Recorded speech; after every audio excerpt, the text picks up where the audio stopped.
निवडणूक आयोगाने राष्ट्रवादी पक्ष आणि चिन्ह अजित पवार गटाला दिल्यानंतर भारतीय जनता पार्टीचे महाराष्ट्र प्रदेशाध्यक्ष चंद्रशेखर बावनकुळे यांनी एक महत्त्वपूर्ण विधान केले। पाव्यात काय म्हणाले चंद्रशेखर बावनकुळे।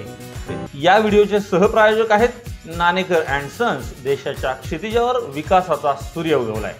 जय गणेश डेव्हलपर्स बांधकाम क्षेत्रातील एक तरुण नाव।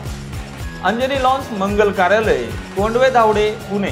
पार्किंग, जेवणाचा स्वतंत्र हॉल आणि वधूवरांच्या सुसज्ज खोल्यांसह बजेटमध्ये असलेले एकमेव खात्रीशीर मंगल कार्यालय। मी अजितदादा पवारांचं अभिनंदन करतो की त्यांना निवडणूक आयोगाने राष्ट्रवादी काँग्रेस पक्ष म्हणून घडी चिन्ह दिलं आहे आणि निवडणूक आयोगाने अत्यंत महत्त्वपूर्ण हा निकाल दिला आहे।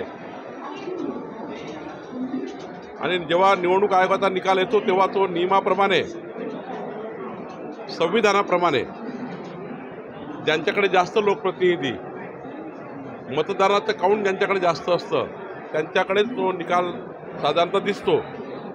मला वाटतं अजित पवारांचं मी अभिनंदन करतो। अजितदादा नक्कीच राष्ट्रवादीचे नेते म्हणून, राष्ट्रवादी पक्ष म्हणून पक्ष पुढे वाढवण्याकरता त्यांना मी शुभेच्छा देतो। विरोधकांकडून टीका सातत्याने आता सुरू व्हायला लागले की हा वन साइडेड निकाल लावलेला आहे। विरोधकांना काय सांगणार? विरोधकाचं विरोधात बोलणंच काम आहे, त्याच्याकरता विरोधक आहे। विरोधक आमच्या बाजूने कसे बोलतील? पण निवडणूक आयोगावर टीका टिप्पणी करणे योग्य नाही। निवडणूक आयोग कधीही बायस निर्णय देत नाही। कुणाच्याही बाजूने निर्णय देताना निवडणूक आयोग खूप दाखले देतं निवडणूक आयोग। त्यामुळे मला वाटतं आयोगाच्या निकालाला सर्वांनी स्वीकारलं पाहिजे। मी पुन्हा एकदा अजितदादांचं अभिनंदन करतो।